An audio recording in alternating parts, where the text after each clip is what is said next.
Green and Pepper, c'est le podcast qui nous décomplexe. Ce podcast a pu être réalisé grâce à la collaboration de la marque Juneo. Bonjour à toutes, aujourd'hui je parle avec Sophie. Sophie, c'est une maman de 2 petits garçons qui nous raconte son retour de couche. Un mythe devenu pour elle une réalité. Un moment pas forcément facile à affronter qui a mis à l'épreuve son couple et son quotidien de femme active. Aujourd'hui, Sophie est une maman épanouie qui nous livre ses petites astuces. Bref, je n'en dis pas plus, c'est parti. Salut Sophie. Salut Barbara. Ça va ? Ben, très bien, oui. Donc t'es venue, là tu es en week-end à Barcelone. Ouais, je suis en week-end à Barcelone. Mon plus beau cadeau d'anniversaire, je pense, que Amandine m'a offert au mois d'août. Donc c'était un petit peu anticipé en me disant, qu'est-ce que tu fais le week-end du 22 ? Je t'offre le billet d'avion, un dardar, ok, dispo. Et donc voilà, ça c'est l'acte 8 de mon anniversaire, de mon 38e anniversaire. Je l'ai bien fêté cette année, mais là je finis en apothéose. Ah, trop cool. Et donc sans enfant, sans mari ? Sans enfant, sans mari, juste ma copine. Bon, son mec aussi, et ses amis ici, et c'est super chouette. Une belle petite mise à jour d'amitié pour savoir comment ça va, comment elle va, comment moi je vais sans être interrompue par les enfants, le mari, le souper à faire, enfin tout ça. Le travail. Le travail aussi, accessoirement. Ouais. Accessoirement, ouais, c'est vrai. Alors nous, on s'est connus justement avec, à travers de la même amie en Tout à fait. commun, Amandine. Qui a ce pouvoir de rassembler les gens. Son pouvoir magique. Ouais, c'est ça. Et en fait, je me souviens qu'elle m'avait dit à un moment donné, quand moi j'avais eu Ellie, ou même peut-être avant, que toi t'avais eu une période de ta vie assez intense, parce qu'effectivement t'as 2 garçons, ouais. 2 petits garçons, Arthur et Léon. C'est ça. Et qui ont 1 an de différence. Ils ont 15 mois d'écart, donc c'est toujours très comique quand on me demande « Tiens, tu as des enfants ?» « Oui, 2. »« Ah, cool, oui, j'ai 2 garçons, quel âge ont-ils ?» Et là, aujourd'hui, je peux dire ils ont 7 et 8 ans. Quoi ? 7, 8 ans ou... Non, il y en a un qui a 7 ans et l'autre a 8 ans. Et donc, en effet, j'en ai un qui est né en 2011 et l'autre qui est né 15 mois plus tard, en 2012, donc... Ça a été bim bim, Arthur est arrivé un petit peu plus vite que prévu. Mais bon, voilà, ça a été un peu difficile, mais... Et là, c'est vrai que, par exemple, c'est comme si... Enfin, j'imagine la situation, moi, Ellie, elle a 15 mois, et ça voudrait dire que là, je mettrais déjà la machine en route, ou même avant, en fait. Ouais. Ou même avant. Et pour moi, là, à l'heure actuelle, c'est juste impossible. En tout cas, je me plante pas. Est-ce que toi tu t'es dit, en fait, moi, je les veux comme ça? Non, moi, c'était complètement aussi, pour moi, inconcevable. Et je ne m'imaginais vraiment pas du tout avoir un deuxième enfant si vite. Mais t'en voulais un deuxième? Oui, on avait des projets de famille d'avoir au moins 2 enfants. Bon, moi, dans ma tête, c'était au moins 2. Pour Jeff, c'était 2. D'accord. Et puis, je suis la personne, je pense... c'est un peu prétentieux, mais le mieux placé pour dire qu'il ne suffit que d'une fois, et pourtant sous moyen de contraception. Mais j'allaitais encore Léon, et je sentais qu'il y avait quelque chose de bizarre en moi, et j'entendais mes copines... Et c'était quoi, justement? Eh bien, j'entendais mes copines surtout parler, parce dans mes copines, on est beaucoup à avoir eu des enfants en 2010, 2011. Ouais. Et elles racontaient un petit peu le fameux retour de couche, c'est un peu comique, mais et de l'après, une fois que l'enfant a 6-8 mois et que le couple peut peut-être revivre. Et puis tu le vois un peu très loin aussi, comme si ça arriverait aux autres et pas forcément à toi. Voilà, c'est ça. Alors j'écoutais, pour tout ça, j'ai jamais été très fine, donc j'ai beaucoup déposé, mais j'ai beaucoup écouté et j'intervenais peu dans ce genre de discussion. Et puis je réfléchissais et je me dis mais tiens, c'est bizarre, moi j'ai pas ça. Tiens, ce regain d'énergie et même aussi le fait que le couple revive une fois que l'enfant a 6-8 mois, je dis bah tiens, moi j'ai pas ça. Puis ce retour de couche, ces changements hormonaux, je dis tiens, moi j'ai pas. Mais j'ai toujours été un peu autrement que tout le monde par rapport à tout ça. Et puis j'ai de nouveau eu cette belle petite collerette de petits boutons. autour du front en me disant « Tiens, ça c'est bizarre, j'ai eu ça quand j'attendais Léon. » Alors j'ai dit à Jeff, j'ai un truc bizarre, mes copines, elles ont toutes des choses que moi je n'ai pas. Il dit « Mais n'importe quoi, il suffirait que d'une fois. » J'ai dit « Écoute, c'est pas que dans les livres, va me chercher un test de grossesse. » Il va me chercher un test de grossesse et il arrive avec une boîte avec 5 tests de grossesse. Il dit « Comme ça, ce sera pour les prochaines fois. » Et ça, c'était l'anecdote, puisque forcément, le premier était déjà positif, et je me suis dit, mince, qu'est-ce que j'ai été pris de panique ce jour-là. Et c'était, je m'en souviendrai toute ma vie, le 9 novembre, donc un jour après mon anniversaire, un jour après mes 30 ans. Et j'appelle ma gynécologue en disant, j'ai fait un test, et il y a écrit 3+. Quoi, il écrit 3+. Je sais pas, c'est une marque que je connais pas, et j'ai commencé à paniquer, et puis elle me dit, écoute, viens tout de suite. Et je suis venue tout de suite, et en effet, 3+, j'étais déjà enceinte de 2 mois et demi, en fait.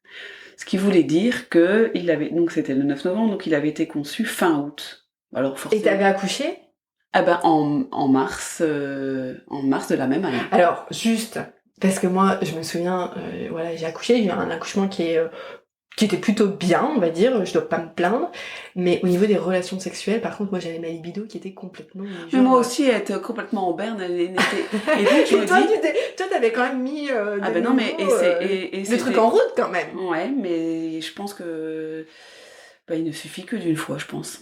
Voilà. Et j'allaitais encore Léon, et donc je prenais la pilule microdosée qui, c'est vrai, on m'avait dit, il faut la prendre toujours à la même heure.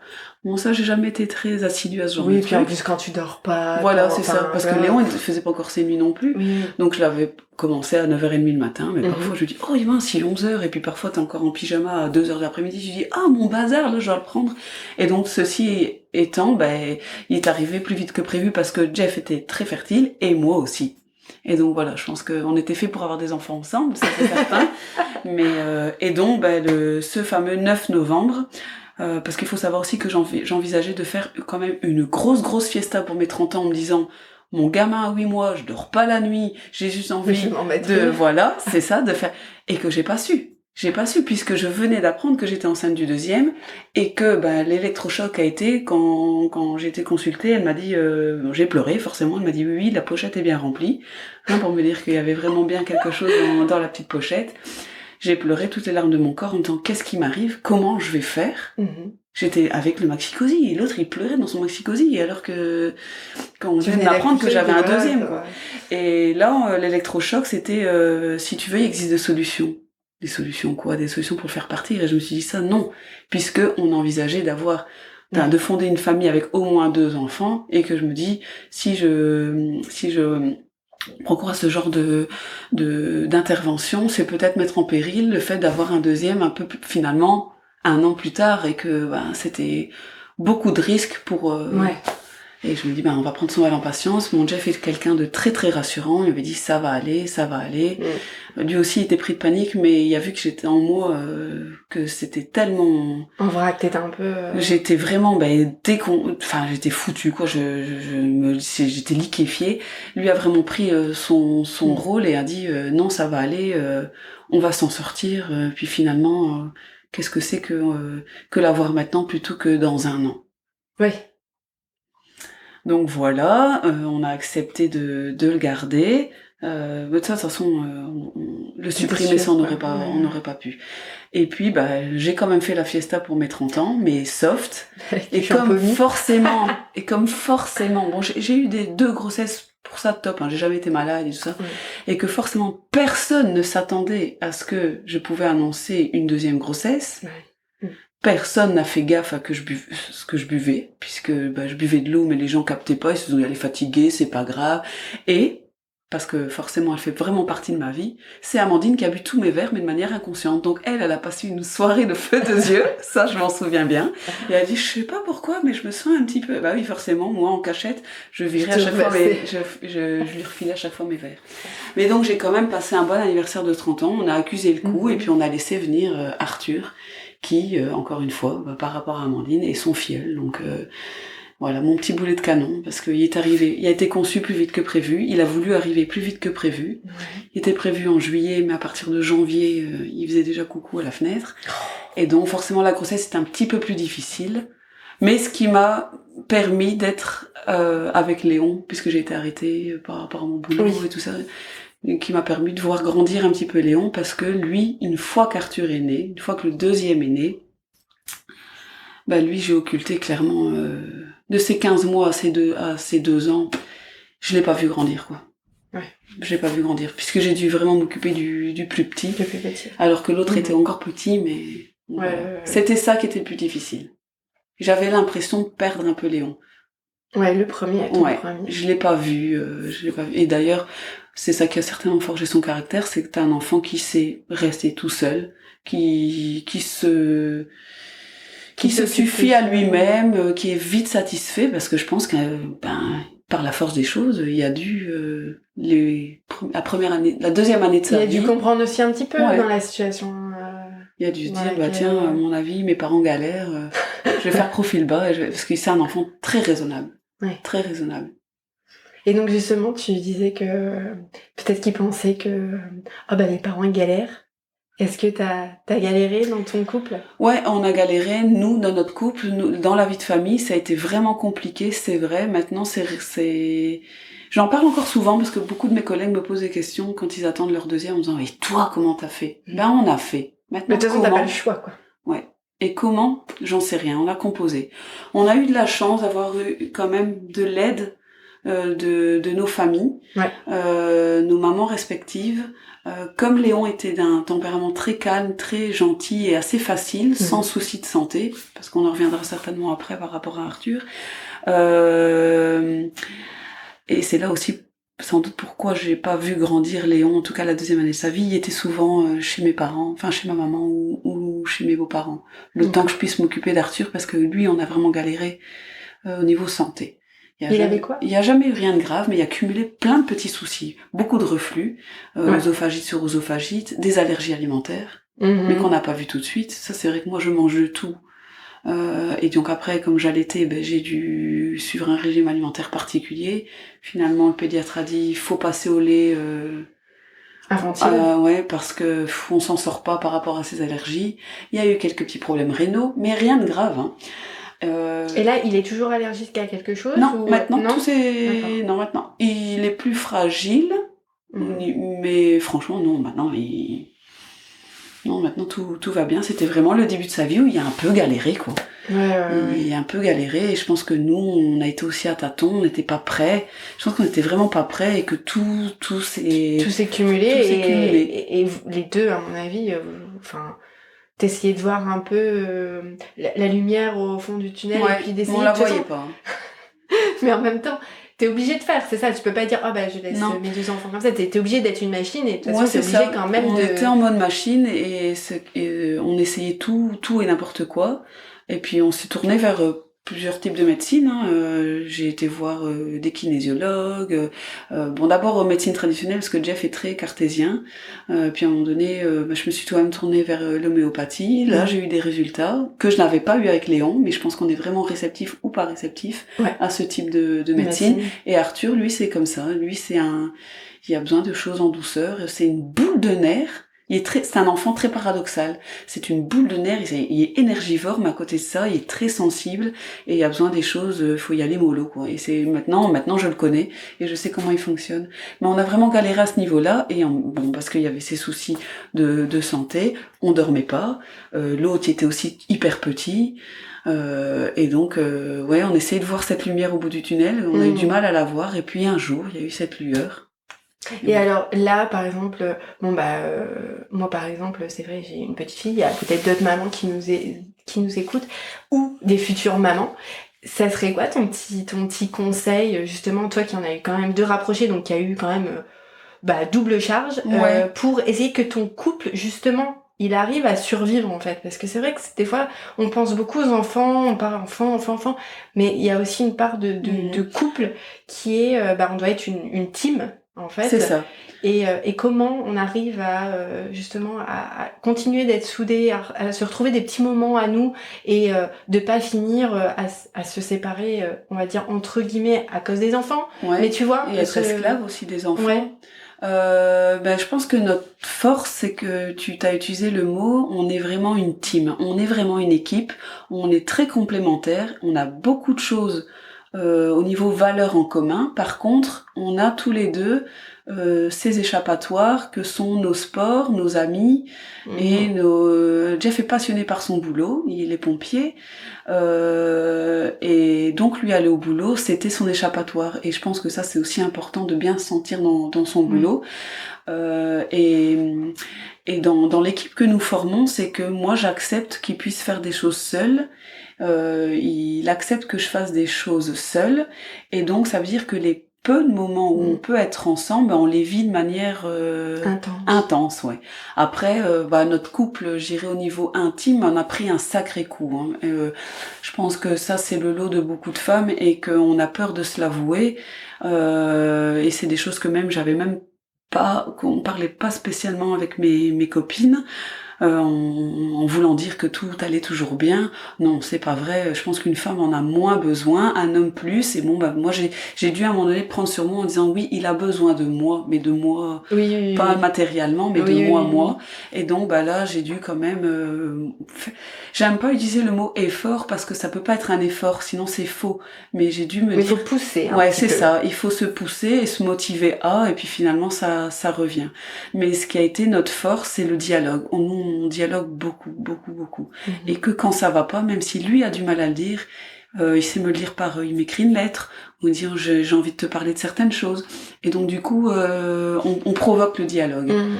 Et ça, je pense que c'est le plus important, et de se sentir soudé tout le temps et de se dire voilà, on est une équipe et je sais que je peux me reposer sur toi, je sais que tu peux te reposer sur moi, et d'avancer comme ça poco à poco.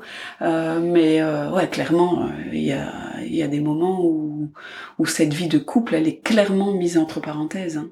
Mais j'ai quand même. Mais elle revient. Elle revient, parce que j'ai même du mal à reparler de ça, parce que pour moi c'est tellement révolu maintenant. Oui. Ça a été deux ans très difficiles où on a vraiment mis notre vie entre parenthèses. Moi, j'ai eu moins de mal que lui, mais ça, je pense que c'est typiquement homme-femme. Mais maintenant, on revit tout, même mieux qu'avant, quoi. Oui, parce que tu partages encore plus avec tes enfants, tu partages ce que toi, tu aimes et avec même les petits. Ouais, c'est ça. Donc, et même au niveau couple, on prend plus de plaisir à faire des choses à deux que même avant. Donc, oui, puisque avant c'était une routine de faire des choses à deux. Maintenant c'est tellement exceptionnel que et on se marre trop. Enfin je sais pas s'il dirait la même chose que moi. Après, si avec moi, c'est que moi je suis quelqu'un tout droit dehors, quoi. Donc je dis tout ce que je pense, pas toujours de la bonne manière, mais et je pense qu'il m'a choisi pour ça. On en parle encore parfois de temps en temps. Il dit moi je t'ai choisi pour ta spontanéité, pour ton côté indépendant, que j'ai pas toujours besoin de quelqu'un. Par contre, il y a le revers de la médaille. Hein. Parfois, j'ai un sale caractère. Je suis une sale râleuse, quoi. Je suis perfectionniste. Je suis pas la même au boulot comme je suis très perfectionniste à la maison et moins au boulot. Mais bon, c'est comme ça.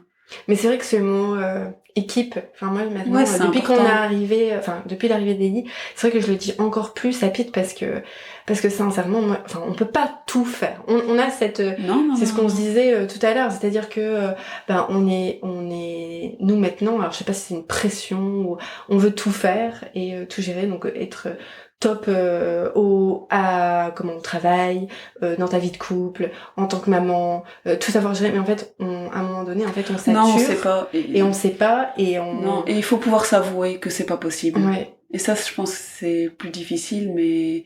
Et de pas perdre aussi, c'est ce que tu disais, tes relations amicales aussi. Non, moi, j'ai trop besoin de gens. J'ai trop besoin des gens. Et moi, c'est vrai que là, maintenant, ça fait depuis peu, mais on a eu ce petit souci aussi avec Pete, que j'étais surcharge, en fait. Donc, on a dû se poser et on a dû se dire, écoute, là, j'en peux plus, vraiment. Ouais, il faut qu'on se recentre et fasse vraiment une bonne équipe. Une bonne équipe. Et de savoir dire, c'est pas grave si le linge n'est pas fait, c'est à lui de le faire, et il va le faire, mais c'est pas grave s'il y a une montagne de linge et qui attend, c'est tout, elle est là, et faut pas le faire, ça attendra, et il doit le faire. Et à côté de ça, on a vraiment appliqué aussi ce que toi, tu dis, c'est de se laisser des jours. Donc moi, par exemple, j'ai le lundi, mardi, c'est mes jours entre copines. Et en fait, c'est cool aussi parce que ça a amené... J'ai mes amis qui m'ont dit, tu peux venir avec nous pour un coup mardi. Et je lui dis pas, attends, je vais demander à Pete. Non, c'est mes jours. Ouais, c'est ça. Donc je sais et je dis oui d'office. Par contre, je sais que le jeudi, vendredi, ce sont ses jours à lui. Donc lui, c'est aussi... Donc ça crée aussi cette flexibilité qu'on avait aussi peut-être avant. Et je crois que ça nous permet aussi d'être mieux. Par contre, d'écrire les lettres, je vais pas proposer, peut-être que je lui... c'est lui, je pense que c'était une bonne idée. Et il y avait du mal à rentrer en communication avec moi à un moment donné de notre vie. Parce que je suis quelqu'un... à la maison, je gère tout. J'allais dire presque, mais non, je gère tout. Et j'avais beaucoup de mal à déléguer. Et d'ailleurs, c'est parfois ce qui me porte préjudice aussi au boulot, c'est que j'ai du mal à déléguer. Ouais. Et c'est pas facile, c'est pas quelque chose. Et à un moment donné, il y avait du mal à rentrer en communication avec moi par rapport à ça, parce que forcément, comme je râlais de tout faire, parce que je gère tout, mais ça me saoule de tout gérer. Et donc, je râle sur lui. Et il dit, oui, mais je te dis des choses et j'entendais pas, en fait. Et donc, il m'avait écrit et je me suis rendu compte que oui, dans ses écrits, il me disait, il y a ça qui va pas entre nous, mais tu sais, je sais faire ça aussi. Et donc voilà, c'était, Donc t'as partagé un peu les tâches, quoi. Et donc du coup, autour de cette lettre, après, on a bu un coup, et on passe beaucoup de soirées, à terminer le repas ensemble, donc les enfants sont au lit et on parle de tout, de rien, on discute des choses qui vont, des choses qui vont pas, des choses qui aimeraient bien. Ça arrive quand même assez souvent, quoi. Et donc ça, je pense que c'est important pour cette fameuse team, parce que pour reprendre le cliché de Titanic, il tombe, je tombe, et je tombe, il tombe, donc il faut qu'on reste ensemble pour tenir la route, et ça c'est... Ouais, pour traverser les quelques tempêtes qui sont franchement de moins en moins nombreuses, puisque c'est quand même l'objectif de ce podcast-là, qui sont de moins en moins nombreuses en fonction des enfants et de justement cette différence d'âge qui n'ont presque pas. Et que du coup, ça on a galéré parce que logistiquement parlant... Et t'as galéré, tu m'as dit, pendant 2 ans? Ouais, 2 ans. J'irais 3, enfin... Entre 2 et 3 ans. Entre 2 et 3 ans, parce qu'Arthur ne dormait pas et qu'il avait ses petits soucis de santé et qu'on cherchait pourquoi, alors que on avait juste envie de trouver une raison, alors que franchement ça sert à rien. Je pense qu'il y avait juste besoin d'avoir le temps de grandir lui. Ouais. Ça a forgé son caractère, c'est pas ça, parce qu'il y a une tête de mule et il sait ce qu'il veut. Et mais bon voilà, il est comme ça et on apprend. Alors moi, c'est apprivoisé. pareil avec le recul, on se dit avec le recul, on se dit que 2 ou 3 ans, c'est long et en même temps on le voit court. Comment toi maintenant qu'ils ont 7 et 8 ans? C'était court. Pour toi, est-ce que tu le vois court? Ouais. J'essaye de voir la coupe à moitié pleine et en me disant oui, c'était finalement court. Puisque je vois les deux. Donc maintenant, Arthur a 7 ans, Léon 8 ans, donc ça fait 4 ans qu'on est vraiment...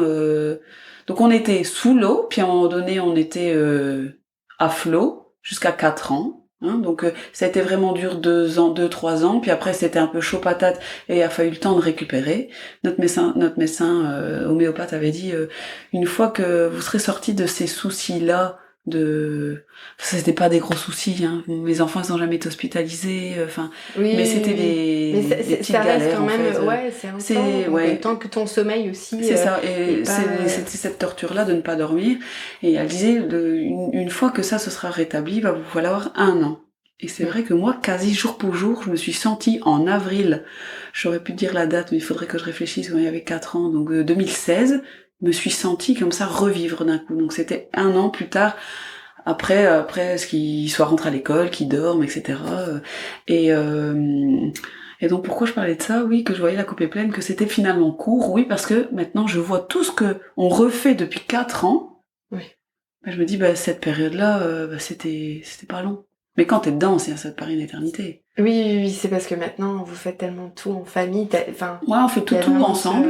Tout ensemble. On a chacun nos histoires, mais moi maintenant, j'emmène les enfants partout, ça se passe bien, ils s'entendent bien, ils se disputent autant qu'ils ne s'adorent, hein. Ça c'est le principe même d'une fratrie.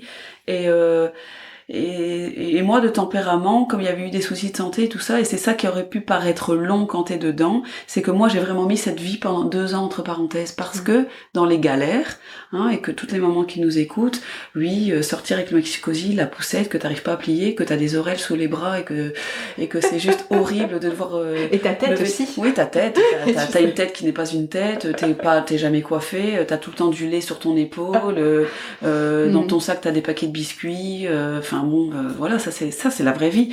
Et que nous, on devait toujours déplacer tout en double. Et moi, j'ai fait ça 3-4 fois, et j'ai dit, plus rien, plus jamais. J'ai dit, quand on a des sorties chez des amis, c'est toi ou moi, mais pas nous deux avec eux. Alors ça a été difficile pour notre couple, parce qu'il dit, ouais, mais moi, ça me saoule d'être là tout seul. Il dit, je préfère que tu sois avec moi. J'ai dit, ouais, mais on l'a fait 3-4 fois, sortir les 2 lits pliants, les 2 poussettes. En plus, j'avais tellement cette charge mentale que oui, j'ai pas été parfaite, j'oubliais tout le temps un truc. Et donc ça te saoule encore plus. Ça me saoule encore plus en me disant, j'ai tout ce qu'il faut, et en fait, je galère. Donc non, je préférais moi profiter du moment où je pouvais sortir et que lui était avec les enfants, que finalement ne pas profiter. En plus, il dormait pas ailleurs, donc c'était juste l'enfer. Oui. Non, ça c'était vraiment un enfer, parce que c'était un enfer x2, clairement. Mais maintenant...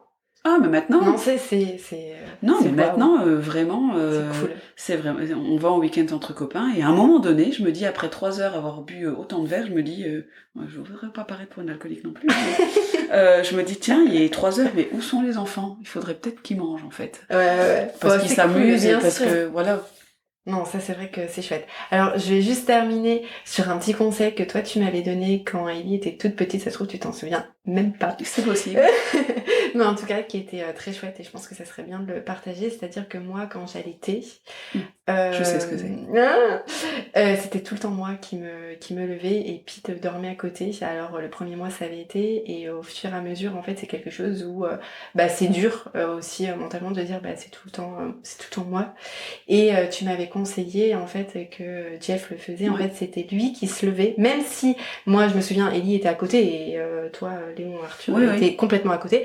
En fait il se levait pour juste te le donner, et donc toi t'avais pas non plus ce mouvement, on va dire, de te lever et prendre le bébé et de le remettre au lit. Ce cas, c'est que quand on se réveille pour aller chercher l'enfant, t'es réveillé, et donc je pense qu'après t'as encore plus de mal à te rendormir. Et nous, je pense que notre team, elle a commencé là en fait. Ouais, et c'est vrai que t'as ce sentiment justement de dire ouais, on est vraiment une équipe, parce que ok, lui il peut se rendormir tout de suite. Parce que les hommes savent très bien faire aussi, se rendormir très vite. Il sait jamais compter jusque 3, lui. Il compte jusque 2, et encore quand il arrive à 2. Donc en fait, au moment où on a appliqué ça, je me suis sentie pas toute seule en fait. Ouais, c'est ça. Dans cette aventure-là. Et je trouve que c'est vraiment chouette, parce que lui il y allait, il prenait le lit, et il me l'a donné, moi je l'allaitais, et puis il repartait dormir. Mais je me sentais vraiment, voilà, ça y est, on est de nouveau ensemble. Même si c'est un petit truc, mais tellement bête. Non, c'est banal, mais c'est vrai qu'on déjà on a cette pression sociale d'allaiter. Moi, ça s'est pas super bien passé, et donc à un moment donné, j'ai dit fourte de ce que pensent les autres. En fait, mes enfants n'acceptaient pas spécialement bien mon lait, donc mais au tout début, j'ai quand même voulu le faire, et donc c'est vrai qu'on se sent seul. On se dit, ça ne repose que sur moi. Et nous, très vite. Jeff disait non, moi je vais me lever, je vais le changer, parce qu'il y a toujours cette histoire là aussi, il faut le changer. Donc lui changeait, et il venait me l'amener, moi je le nourrissais, et c'est vrai que c'est souvent moi alors qui allait le remettre dans son lit, ou s'il dormait à côté, mais on se levait à 2. Il y a des gens qui nous disaient ouais, mais enfin à quoi bon, du coup vous vous réveillez à 2. Oui, tous les deux, oui. Ouais, mais moi je trouve que ça vraiment ça crée un lien. Moi ça crée un lien, je me suis pas sentie seule, et je me suis pas sentie parce qu'on a quand même cette nature humaine qui dit c'est tout le temps moi, c'est pas juste. Non, c'est vrai, l'enfant on l'a fait à 2. Oui, et on avait discuté de ça avant. Il s'était proposé de manière spontanée, ça s'est bien mis, et il a fait pour les 2. Et tant se lever pour Arthur, il a dû le faire. Hein. Il a dû le faire. Donc et il a toujours fait, sauf parfois tu vois que il dort mort, et que toi tu te sens un peu plus en forme, tu le fais, mais de manière générale, je pense qu'on l'a toujours fait à 2, et donc si on devait conclure cette interview par rapport à ça, que ce soit des enfants rapprochés ou pas rapprochés, la galère de la nuit, on la vit tous, il y en a qui la vivent 1 mois, d'autres qui la vivent 3 ans.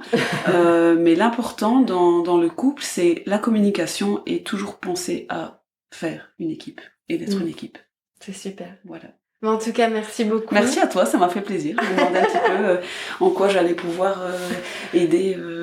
Mais bon, c'est vrai que ça fait parfois du bien d'écouter des témoignages à gauche, à droite, et de se dire on n'est pas seul. Mais non, même entre nous, on forme une équipe. Super. Voilà. Bah écoute, merci beaucoup. Merci à toi. Et j'espère que tu vas encore apprécier ton séjour à Barcelone. Ouais, j'ai encore quelques heures ici, on va bien profiter. Et puis après, ce sera le retour à la réalité, mais avec une belle petite pause. Donc, super. Bah merci beaucoup. Merci aussi. Au revoir. Salut. Vous pouvez dès maintenant vous abonner au podcast Green and Pepper sur iTunes et y laisser votre avis afin de nous soutenir. On a vraiment besoin de vous. Suivez notre actualité sur Instagram et n'hésitez pas à le partager avec vos amis et d'autres parents en détresse. À très vite!